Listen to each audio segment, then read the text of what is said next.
I remember I used to intern. I had this kid that was interning for me back when I was working in PR.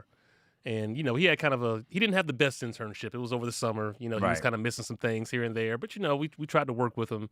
And at the end of the internship, I'd always kind of sit down with everybody and be like, all right, obviously the goal here is An exit interview?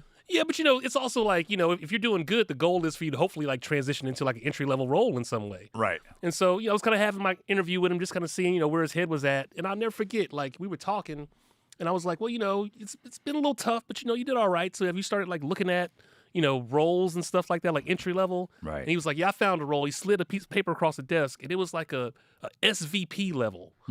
And at this point, I was the vice president at the company. I said, so let me get this straight. You want to go from intern to SVP? You want to go even higher than I currently am here? And I've been here for like 4 or 5 years. Right. And I asked him, I said, what makes you think? Now, you read the qualifications on the paper.